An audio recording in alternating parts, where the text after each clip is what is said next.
It is my honor to bring up on the stage someone whose work and writings have profoundly influenced our work as a union and our strike. Jane McAlevey is a labor and community organizer who has authored at least 2 books and has worked as a successful union leader in Nevada, Connecticut, Pennsylvania, and nationwide. Soon she'll be coming to the UC Berkeley Labor Center, which is great news for us here in California. She has written Raising Hell and Raising Expectations, and the book, more recently, No Shortcuts, which share practical experiences and important theories about how workers, union members, and teachers such as us can both win the battles, strikes and contract campaigns, as well as the war, the struggle against billionaire privatizers, and the chronic, intentional underfunding of public education. Some of the things that she writes about are already part of our learned experience. She writes about the importance of structure tests, where we create a structure such as a CAT team or a cluster system, and then we put it to use to see how it works before we need it the most, right? When we use CAT teams and cluster calls in the lead up to our strike, we were doing the structure tests that Jane writes about. Another thing that Jane writes about is the importance of a whole worker organizing approach. Our power as teachers and educators isn't just our power to move each other or our power to shut our schools down, which is pretty amazing, I'll say. Our power also comes from our ability to get parents and community members to support us as well.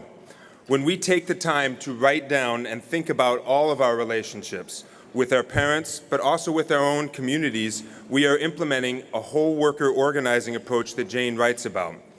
I don't know if people have had a chance to already, but I would encourage everyone to take a minute to stop by the Political Action and Community Organizing table and do an intake interview so you can share your own network and community and make us all stronger that way. While you're out there, you might also want to pick up one of Jane's books, which are for sale as well. But before you do that, let's bring up Jane McAlevey to the stage and hear from her directly. Brothers and sisters, can we give a warm UTLA welcome to Jane McAlevey? Thank you.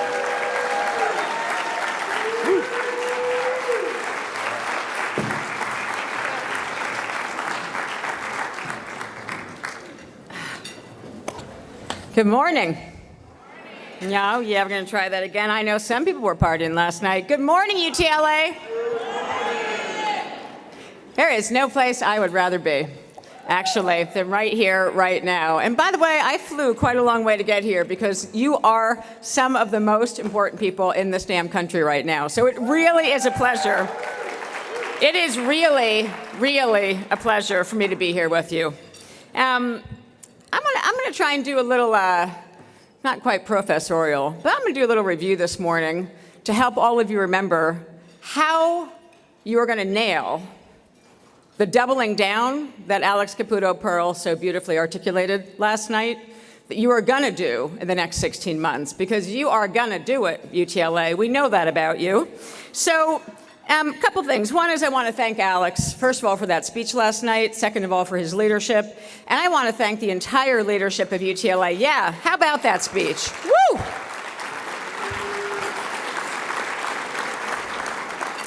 I want to thank all the officers for me actually giving me the pleasure of being here. Because you have inspired and re-inspired so many people, not just in this country, but all over the world. I've been working most of this year so far in Germany, which is why it's going to be nice to come home. By the way, in Germany, they still have very, very large unions who are, guess what, under attack. And guess what they most want to know about when I'm in Germany right now?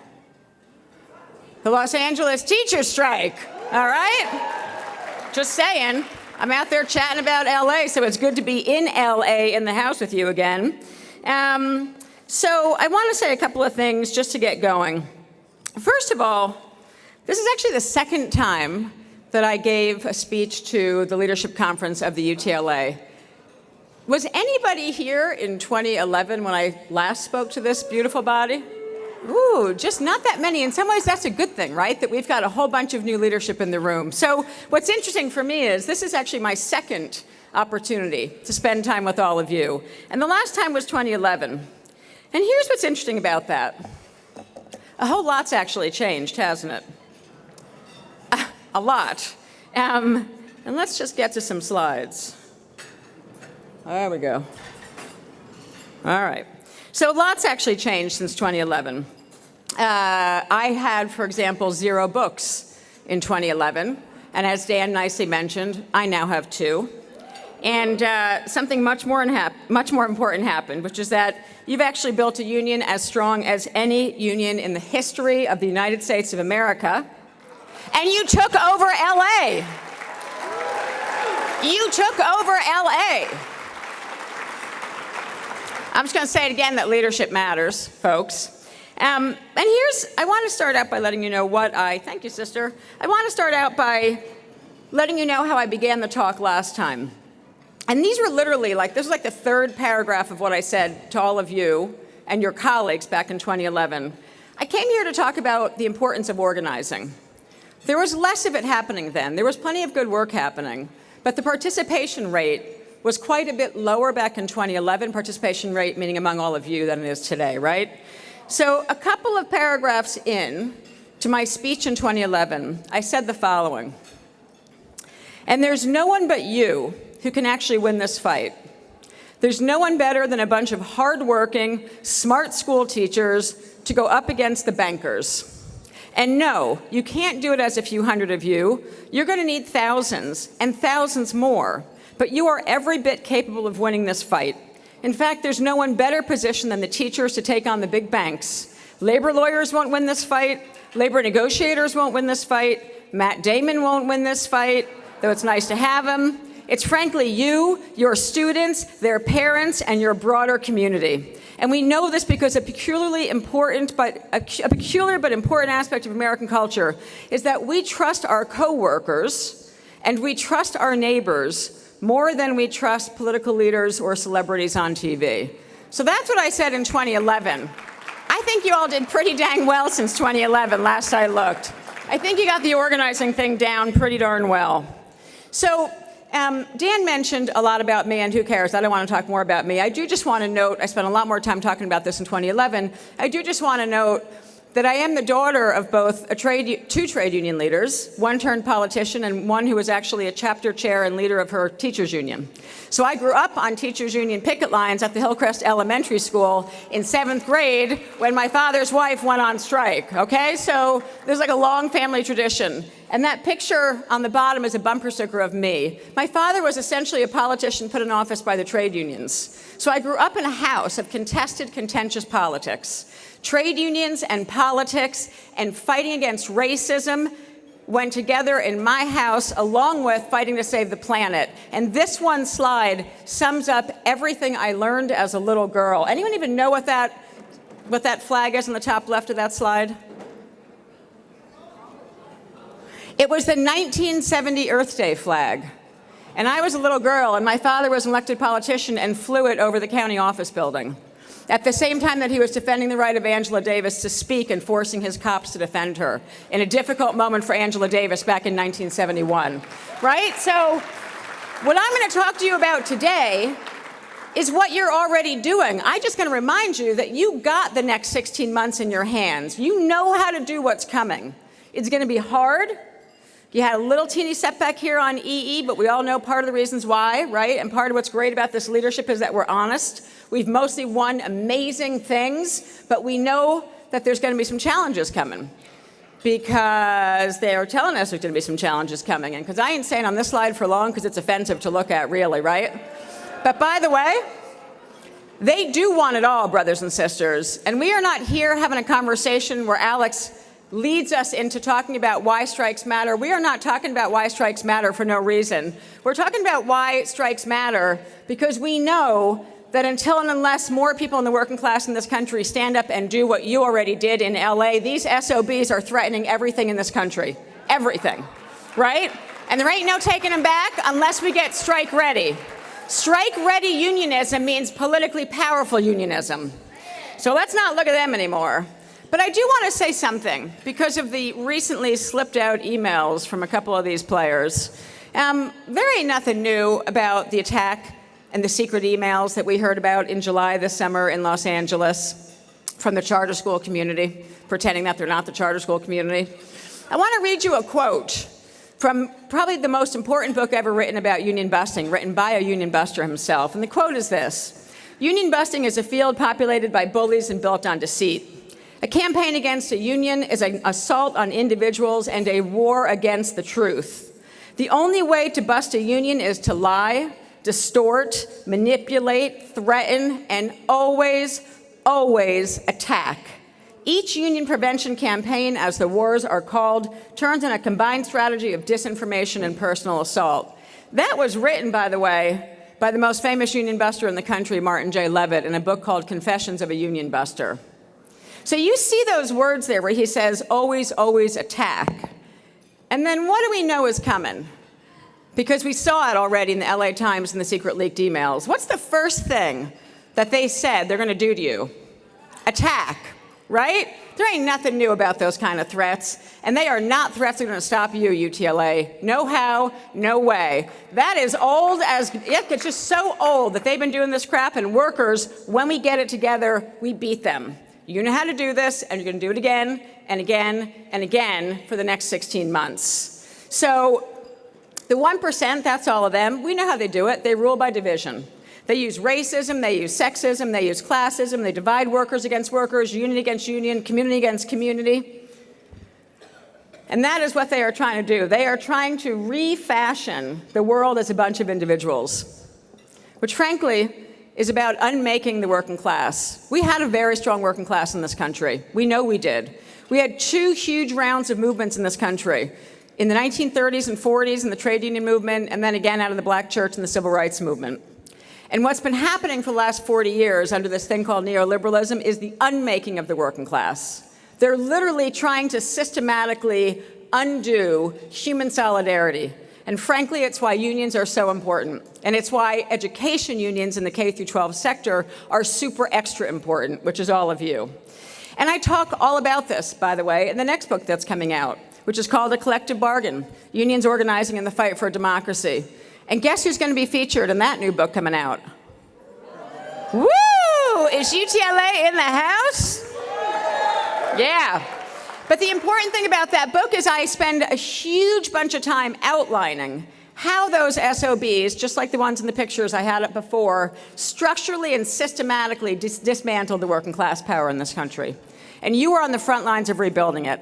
So the way we beat the 1%, I'm going to do a little quick review now, and then I want to get to talking about the community. The way that we know our side beats the 1%, the only way we can beat them is when we learn how to actually manifest, to go from the rhetoric of we are the 99%, right? It sounds good. A lot of people say it, but not a whole lot of people are doing it. You have. You have in this room already done it. We got to be able to go from saying it's the 1% versus the 99% to actually making it the 99% versus the 1%. And you did that. And the key to how we do that is by building high participation. Systematic high participation is a prerequisite for our power. But there's a couple other things we need that you've done. Again, this is the quick review part of the class lesson. One is a class lesson, right? We also need unity against division, which you demonstrated in a hell of a way in January. We need really tight, effective workplace structures. Really tight, effective workplace structure. I'm going to come back to that. And demonstratable and sustainable majorities. These are all things that you showed us, and you showed the United States, and you showed the world. So what has to happen for the next 16 months? Alex laid out a pretty serious, ambitious agenda last night. And by the way, I think every single thing he talked about is something that has to happen. Like, we don't have a choice, right? Like, we actually don't have a choice but to win the ballot initiative in 2020, just backing up. Otherwise, our future fights for our contracts are going to come up really challenging if we don't re-tax corporations and put $11 billion back of corporate taxpayer money into the budget. So if you think about everything we have to do, taxing corporations and more, everything that you know how to do already, you're going to have to do again. They're going to have to apply a lot of the same lessons to how systematically and methodically you reach out this time to the community to build the kind of political structure that we need to make sure that you take 4 school board seats and the Schools and Communities First initiative, right? Like, we know they're coming at us. They already announced they're coming back at us. They already announced that you kicked their little patooties, and they're getting ready. So this is a little review of how we're going to take the same stuff that you already did inside your worksite structures and your schools and apply it to the parent work and to building the kind of community power that it's going to take to once and for all retax corporations in California and give kids in LA and beyond the kind of schools that they deserve. So your schools, your community, you're going to use the same systems and the same methods that you used already to build the kind of organization you got. You got this, UTLA. The intensity and the focus was on 100% participation at work. And now we got to shift to how do we build that kind of participation in the community and in the broader movement. So you got to hold what you have right now. You got to hold your work sites, right? You have an amazing work site organization. You got to hold your work sites, and then we've got to start to shift. How do we apply this to building the kind of community political organization, the kind of community political organization that's going to hold Democrats in blue state California accountable to the needs of the kids in Los Angeles and their parents, by the way, and everyone else in the state. So I'm going to run through 5 core concepts. 5 core concepts that set us up, I hope, for a lot of discussion the next couple of days and for the next 16 months. So the first one is what I call structure versus self-selecting. And anyone who read No Shortcuts, this is going to be familiar. I'm just going to do a quick outline for those who haven't, because I don't know how you could have read anything except your work plans, your curriculum work, and getting ready for the strike in the last couple of years.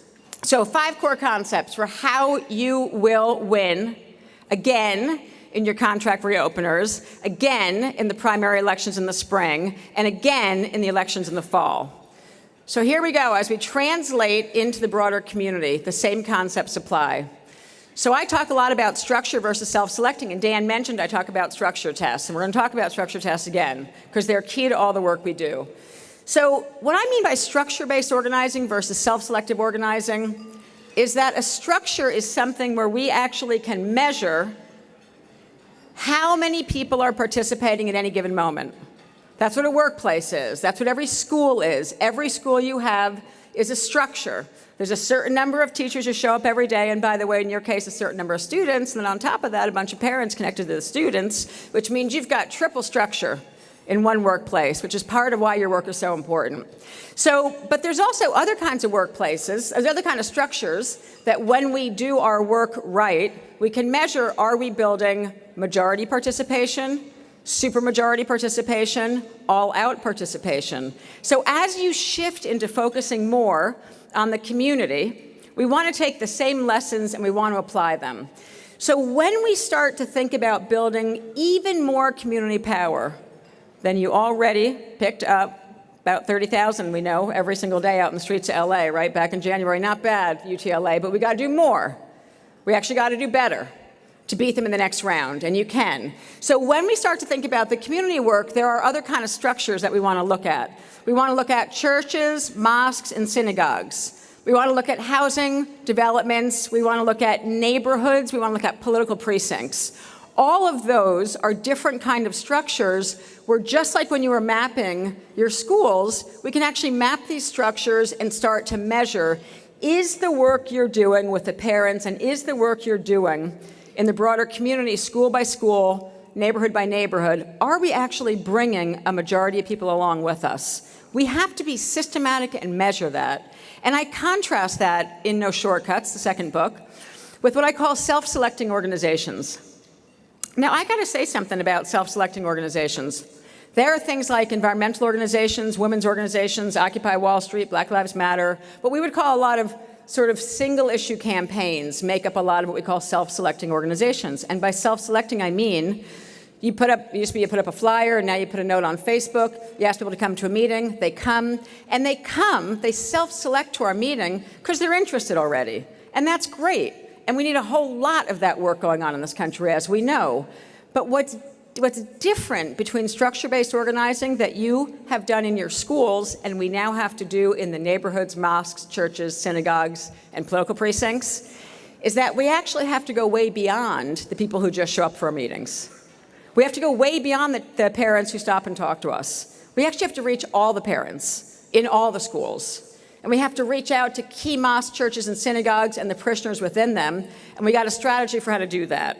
So when we move out to the community, the same concepts are going to go with us. We want to look for structures in the community so that you know and we all know, as Dan said, we're going to test the structures so that when we need them most, which is going to be at least March 2020 and November 2020, we're going to know that the parents and the students and the neighborhood and the political precincts are with us before we get to those polls. Because that's what organizing is, right? We got to make a plan to go talk to every single person.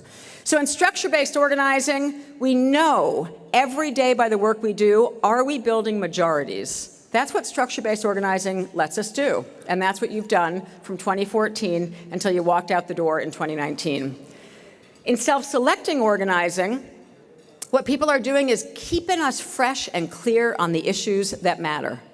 And thank goodness for that. Because what can happen sometimes, quite frankly, in structure-based organizations like unions or the Black church, two of the most powerful progressive forces in the history of this country, is that we can get a little ossified, we can get a little lazy, we get a little comfortable sometimes, we can kind of forget what it is going on out in the world that we need to be doing. And we got to count on social movement organizations to constantly hold our feet to the fire. And that is the dynamic, I think, that Alex was talking about last night when he talked about movement building. I'm putting a point on it because you are educators, and in this room, frankly, you are organizers. And the whole country is counting on you to win a tax on corporations in 2020 and to hold your school board and keep it. So we got to be as systematic in the work with the community and the parents going forward as we have been in the schools. So that's key to how do we build a social movement. We have to bring together structure-based organizations like unions and churches and synagogues and neighborhood housing organizations and political precincts with people who are out there doing social justice movements and reminding us of what matters, like getting Latino kids out of cages on the damn US border, right? And getting, and getting African Americans in the prison pipeline in this country back into a school pipeline in this country, right? That's what it's going to take. We need movement organizations clarifying and holding our feet to the fire in the structure-based organizations, because we actually bring more power. Alex ticked off a huge list of structural wins in your contract, and then he ticked off a long list of wins that happened since your contract, like banning random searches in the schools in 2020, right? That is a structural victory. And to win a structural victory, you need to build structural power. And then you need to hold yourself accountable to a progressive set of issues that matter to the kids in the public schools. And that's how we bring together structure-based organizing and self-selected organizing, and that is what you're doing. So that's the first concept. Second concept is what we call leaders versus activists. And I'm going to go pretty quickly through this because I think you totally have it down. And I want to get to a little more deeper stuff on the whole worker organizing. But on leaders versus activists, which matters a lot, what we're talking about when I use the word leader, who's a leader? You've been having a lot of conversations about this in the schools for the last few years. Leaders are people who have the capacity to bring the whole school out on strike, right? And then activists are diehard folks who do the work every day and who play very important roles in the work we do. But it's important that we've understood and we've mapped our schools to understand which are the teachers who can actually bring a whole lot of people out with them. And that's been key to how did you build to 100% out strike. It's the same work we got to do in building the parent work and building the political precinct work going forward. We've got to understand the difference between parents who have the kind of leadership to bring along a whole bunch of parents and then people in our neighborhoods and communities who can do the same. So that's a concept of an organic leader-focused approach to the work, a leader-focused approach to the work, versus purely relying on activists and people who show up. So I'm going to skip through that because we can. So I want to show you just a picture to remind you of what I mean and illustrate it for a minute. You've been doing school site mapping. There's an incredibly intense, sophisticated database that Grace and some of the other geniuses around this union have built up in the last few years that give you rosters that help you know how many teachers are participating in every single action you're doing in school. I use a system called big wall charting still, which complements. It doesn't replace the sophisticated database, by the way. They go hand in hand. But I just want to show you this is what you've been doing. I'm just going to illustrate it really quickly from a big campaign I ran in 2016 and 2017, where, by the way, we organized thousands and thousands of hospital workers bottom up in the city of Philadelphia, right, and did all the same stuff you were doing. Had to go out to strikes, had to build huge political power. Okay. So big wall charting, to a teacher, I think, looks pretty straightforward, or frankly to nurses, right? If this was a school, you would have all the names of everyone in one school, and then every time you began to do an action, like show up for your big first giant rally you had back in February of 2015, that led you getting the huge first raise that you won back in 2015 after that contract had not been settled for so long, right? So everything on this big wall chart, every line and dot represents what we call a structure test. And what we're doing is trying to figure out who are the teachers, in your case teachers, in my case nurses in this fight, who are the workers who can actually get the work done. And we have to figure that out about the parents going forward and really soon. So in a big wall chart, you can see in this case, it's one unit in a big hospital, 1,000 workers in that hospital. In your case, it's the schools. We put every single name up there, not names of people who are coming to the meeting. So you would, in your schools, you're not just focused on who comes to your meeting. That's the whole point of what organizing is and how you've been changing your work in the last few years. You got to have a plan to reach every single teacher who doesn't initially come to the meetings when you call them, right? So that's what this is. Every single structure test, every time we ask someone to do something, we put a dot next to their name to say they did it. And these are open and public discussions. They're in every unit in the case of a hospital fight. They're not for the boss to see, but all the workers look at them. They update them every day, and they figure out how can they get to 100% participation. In this case, in a surgical intensive care unit in one hospital, right? So we would have it for every single unit. You have it for every school. And I'm thinking this could be a tool for you as you start thinking about how do you track and develop and understand the parent engagement in your efforts going forward. How do you track and understand the parent engagement, right? One possible tool is to start going back to things like old-fashioned wall charting. So you can see in this unit, by the way, almost every single worker, I just took off their last names because we're in public now, but almost every single worker in that unit is participating in every single action that they're taking to build a strong enough union to win an amazing contract, which they did at the end of this fight, by the way. And that's what that chart means. What do you think is happening in this unit, by the way? It's a totally different unit in the hospital, same time. What do you think is happening in that unit? Nothing. Nothing is a really good guess, right? That's what one unit looks like the same day. This is what a different unit looked like. But it wasn't just that nothing was happening, it was even worse. Getting back to the idea of leaders versus activists, this was a telemetry unit. And this was the same day as the picture before. What was happening in this unit, in our case, is that the bosses had recruited the worker leader in that unit. So management actually had recruited a worker leader who was really a leader to be anti-union. And she had that unit on lockdown. If that was a school for you, she would have had a big school on lockdown. This is the difference between mobilizing and organizing and self-selecting and structure-based. When I was leading this campaign, I understood we didn't have any choice but to figure out how to recruit the leader in that unit who was a leader, but she was an anti-union worker leader. And we had no choice. If we wanted to have a 100% out strike, just like you did, if we wanted to have a 100% out strike, we had no choice but to spend day after day after day having very unpleasant conversations. Conversations where someone put their middle finger out at us, conversations where people yelled at us and said nasty things to us, until it finally happened. And that happened in 4 hours. So when we recruited the top leader and helped her understand that she was on the wrong side of a fight, in 4 hours, she did something no union staff person on planet Earth could do. She walked back into that hospital unit with union membership cards in her hands and signed up every single worker on shift that day. And it only didn't go, yeah, that's what you do. That's what you just did. And that's what we have to do in the parent operation. That's the point of this, right? That you may have a parent who says, I don't want to talk to you. I don't have time for this. I don't. And it's our job to figure out how we make it so that people actually come along.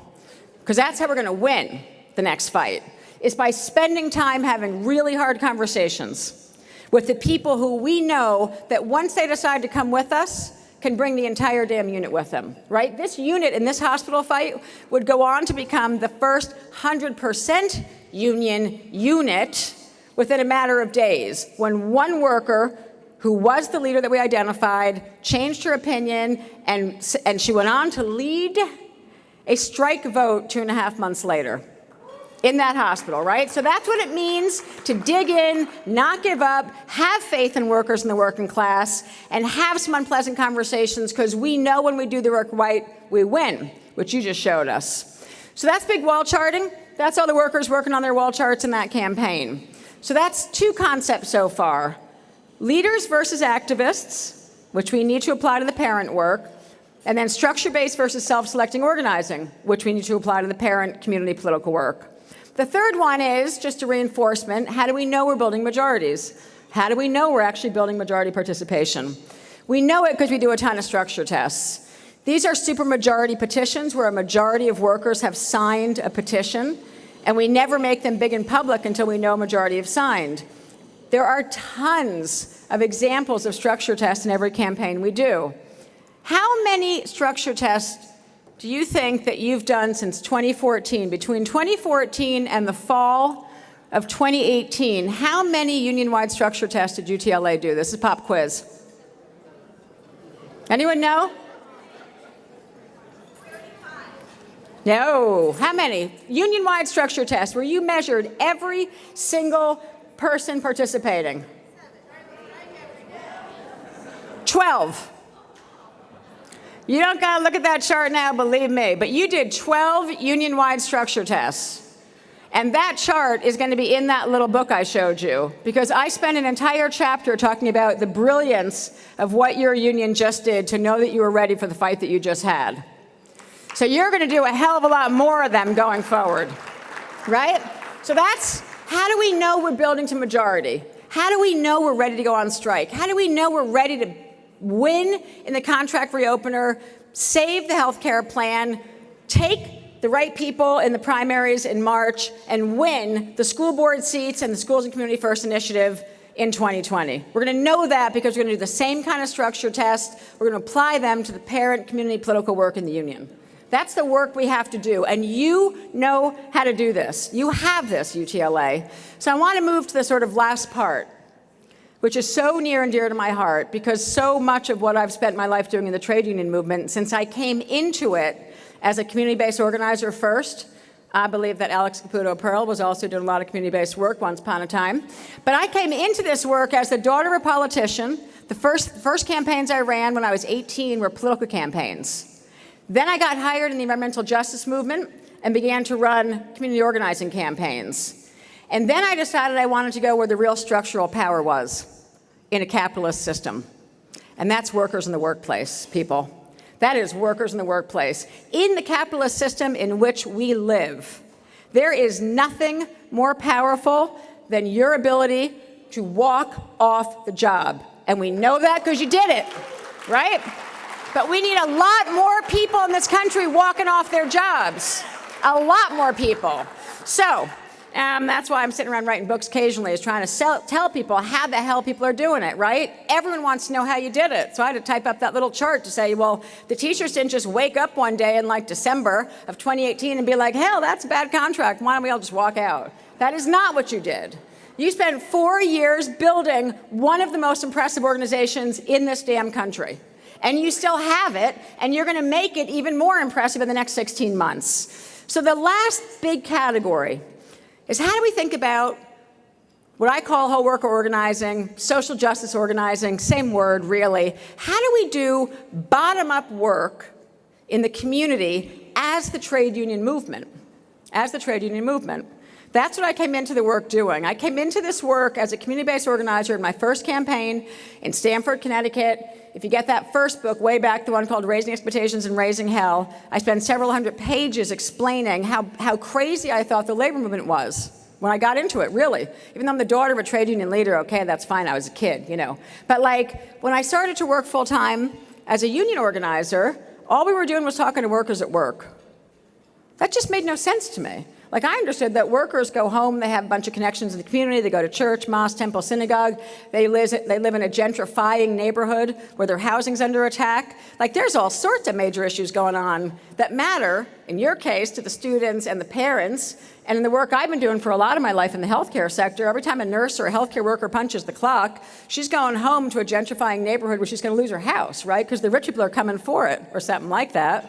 And I didn't understand, way back in 1997, why were we only talking to workers about issues at work? Why were we not deeply integrating and building bottom-up power in the community? So I've spent the last 25 years doing what you're doing, which is building bottom-up power in the community, and winning basically every campaign for 25 years because of understanding that we win when we have the community standing with us. And we don't get the community standing with us by asking them or writing a check to their church.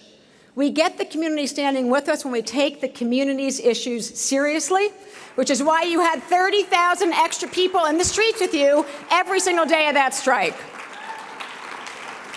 So what I mean by whole worker organizing is a bottom-up approach to building power in the community. You rebuilt a bottom-up trade union, and we got to build a bottom-up approach to even doing better in the broader community. So for me, it actually means, this is actually a negotiations for those same workers who were in that wall chart. I was actually leading negotiations and doing it in big black churches in Philadelphia. Can you see what the background is in that picture? Yeah, we're in one of the most famous black churches in Philadelphia. And we're holding negotiations in it because we're literally introducing the union to the community, mosque by mosque and church by church and temple by temple in Philadelphia, because there was such a profound disconnect between the broader community and the unions in that city. So I say hold meetings in the broader community, and I'm going to get to what that looks like in a minute, but this is what I've spent most of my life in the trade union movement doing, and what you have definitely been doing and need to do a whole lot more of, which is how do we think about the community campaign and think about it super systematically, right? You won because you thought about this systematically. You took everything you knew how to do and you turned it into a system. You got to take everything you know how to do now, coming off your massive strike, and apply it just the same to the parent work and the community work, school by school, to beat the charter schools in the next school board election. We know that we're going to have to do this. So every time I look at a worker, and this is in the book, No Shortcuts, every time I look at a worker, from the time I came into the trade union movement, I never saw a worker as someone just at work. I saw them as whole people with textured relationships, and that little daisy wheel has like a worker in the middle, and then it has all these lines to their kids' schools, right? I was actually very involved in trying to help our healthcare workers take over parent-teacher associations, right? Ironically, I wasn't doing education work then, but we were going in and taking over and making progressive school boards because we knew that the education system mattered to the healthcare workers back in my first campaign, by the way. So we took over the school board as the healthcare workers, too. So I look at every worker and I see, where do their kids go to school? Who's their spouse? What are the connections their spouse has? Do they go to a mosque, church, synagogue? Do they have a faith? Are they on a sports team at night? Do they know local politicians? Who are their immediate neighbors? Who are their local businesses? You know, do they have a knitting club, a book club, whatever it is, their kids' sports teams? I always say, sisters and brothers, one of the most wasted spaces for us is how much time we all spend on our kids on the sidelines watching 3-year-olds kick the soccer ball into their own net, right? Cheering them on as parents, and like not seeing that as an organizing opportunity. Like, we all spend so much time. We need to see that as parent organizing time, right? Because it is for me. So the work, as we get systematic about it, has to be doing leader ID in the community. And this slide, I'm just going to say, is a slide that's analyzing one kind of power only in Philadelphia. Only one kind of power, which is churches. In fact, the black church. So when I do something called power structure analysis, which you do and your research team does, and you're all going to be doing a whole lot more of to figure out how we're going to hold 1, 3, 5, and 7 and take them, right, for the kids at the schools, that is for the schools you deserve in 2020. So to win 1, 3, 5, and 7, and to win the Schools and Communities First initiative, we got to start doing leader identification in the community. which just means understanding who holds informal power. And we were doing this in Philadelphia in this campaign. So this is literally a map, and if they're higher up on the map, it means the church or the synagogue had more power. If they're lower on the map, they had less power. If they're this way if they're left on the map, they're with us. If they're to the right on the map, they're with the bosses. Pretty simple way to think about leader identification and power in the community. So simultaneously, we got to do this. We got to understand which churches, which synagogues, which neighborhoods, which precincts, which community leaders in LA, right, hold informal power if we're building a bottom-up approach to the community. And then we got to have a strategy for how to go get them. So the strategy is doing leader ID in the community. And the key to it is all of you. So basically, what you're going to see at Mario, your new howdy dog, where's Mario, political community director, that you're going to have that table out there that you got to go see. Woo, there's Mario.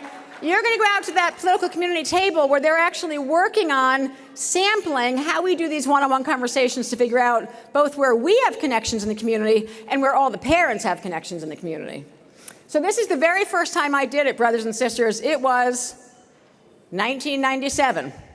When we pioneered how to think about going out and systematically understanding the organic connections that we had already through the workers and, in our case, clients and customers, like what were all the connections we had already to the patients of the healthcare workers in the community? And we just went out and asked. And in Philadelphia, we did it again. And this is from Philadelphia in 2016 and 2017 with thousands and thousands and thousands of nurses. And the head of the union at the time, who I love, said to me, I'm skeptical, Jane, that nurses have all these connections. Maybe the low-wage workers have them, but I'm not sure that registered nurses have them. And I've heard that my whole adult life in the labor movement. And I said, yeah, thanks. We're just going to go ask him. How's that? And then we began to ask. And this is literally, we went to every single unit in every hospital. You can see medical intensive care unit. That's a unit in one of the hospitals. And we began to ask every worker about the connections they had. And if you look on there, All Saints Wynwood Church, Evangelical Church, Mount Airy Church, St. Helena Catholic Church, Enon Baptist Church, Enon Baptist Tabernacle, every one of those churches was the highest, most powerful churches in the power map I just showed you. And people were trying to figure out, how do we make connections to powerful players in the community? And the answer is right here. It's all of you and all of the parents, because you have gazillions of connections in your community that are going untapped right now. And to win in March of 2020 and November of 2020 and in your reopeners, this is the work we have to do just as systematically. You know how to do this work. We're just going to apply everything you've already learned into the parent community political organizing work. So literally, we had connections to every one of the most powerful community institutions among the rank and file workers ourselves. And then we sent out to get them. And I'm going to wrap up here. The power of Joyce Rice. Joyce Rice is the sister right in the middle on that beautiful red checkered. Oh, she's got red on. These are a bunch of nurses. And they were getting together with Sherelle Parker, the most powerful city council member in Philadelphia at the time, because we had groups of nurses across the hospitals by political precinct, across workplaces, going to meet with every single politician in greater Philadelphia. By the way, that was 79 meetings. And we had workers who didn't know each other crossing their workplaces by precinct, meeting with every single elected leader, and not just meeting with them, but demanding that they sign something like this pledge, for example, because we were structure testing them. You meet a politician, you're going to do this later, by the way, and they say, oh, yes, yes, I'm with you. Yeah, let's show it that you're with us, right? So we began to demand letters from all of them. But on the way to this, Joyce Rice, who's that amazingly beautiful nurse. She's a labor and delivery nurse for 30 years. She birthed half the power structure of Philadelphia, by the way, in the labor and delivery rooms, right? Workers have connections that we don't realize until we talk to them about it. So we're showing Joyce Rice the power structure analysis of Philadelphia that I was just showing you a few minutes ago, right, with all those black churches up there. And Joyce is in a room like this. Like, I was literally just doing a tutorial with healthcare workers about power in their community, which no one ever stopped to show them, ever. And they were all sitting there super interested. So all of a sudden, a hand goes up. And I'm like, what's the hand? So Joyce Rice, raises her hand. I'd been working with her in negotiations for the last 6 months. And she'd been in a hell fight against a union buster for 6 months. And she goes, oh, Jane, I'm sorry to interrupt. Listen, I just got to tell you something. So I'm sorry that I was texting, But I thought my pastor was just elected to the head of that Black Pastors and Ministers Coalition of Philadelphia that you had up there. I don't know who they are, but I remember something came out in the church newsletter about it. So I just texted him, and he texted back and said, yeah, he is the newly elected leader of the Black Pastors and Ministers Coalition of Philadelphia, most important institution in Philadelphia, scares every boss and every politician. And she's talking to me, and so I'm thinking to myself, Holy Mother of Jesus. Everyone is sitting around trying to figure out the connection to this guy. And it's a labor and delivery nurse who I've been sitting in negotiations with for 6 months. So I say to Joyce Rice, first of all, I'm sorry, did you just say that you were texting with him? Like, she's not just in church with him. She's in a texting relationship with the most powerful Black religious leader in Philadelphia, right? And she's a member of the negotiating committee with me. So I'm like scratching my head. So I said, oh man, the power of Joyce Rice. So I said, and she goes, oh wait, one more thing. She said, he wants to meet with all the nurses, so we should come right down. So, so I said to Joyce Rice, you've been in this hell fight against IRI Inc., one of the biggest union busters in the healthcare sector in this country, and those nurses did kick their ass. But I said to Joyce, has it ever occurred to you to talk to your minister about what was going on in the hospital fight? And she said, no.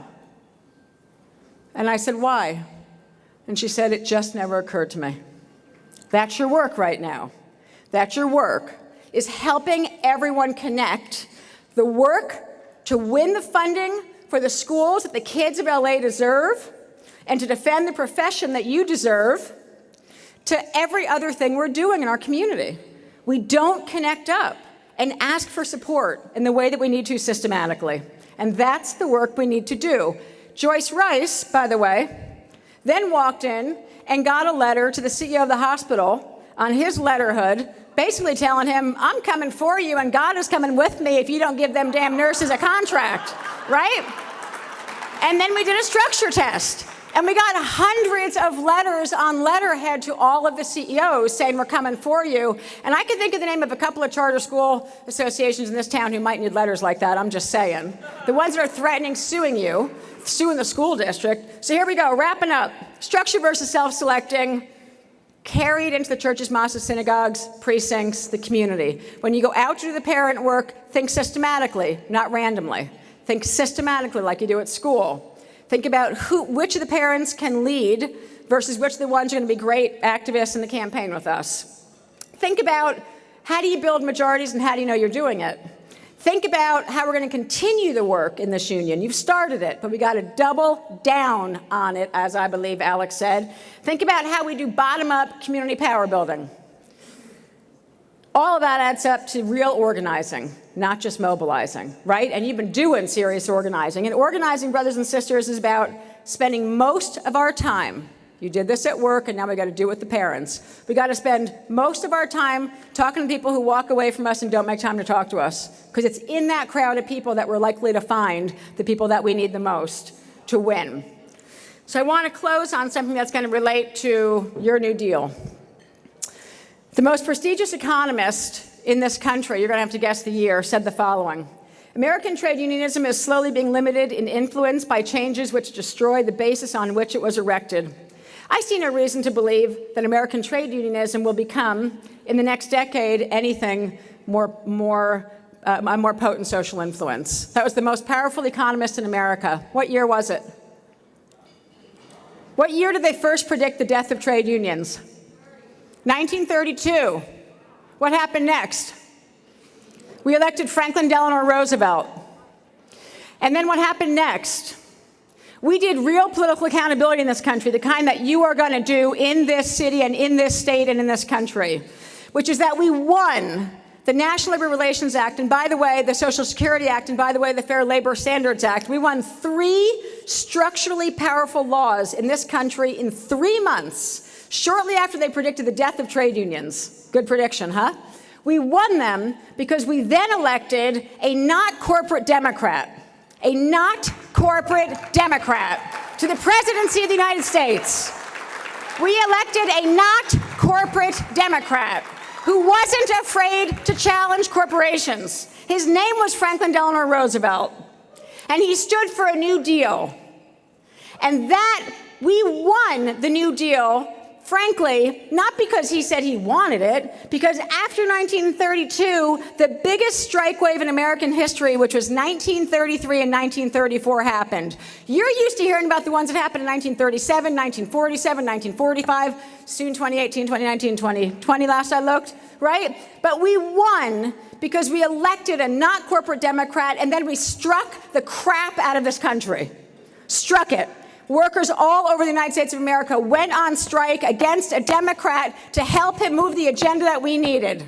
And that, brothers and sisters, is how you're going to win. You know how to do this. You're going to do it. You already know it. Strikes equal political power. Go get them, UTLA. You got this fight.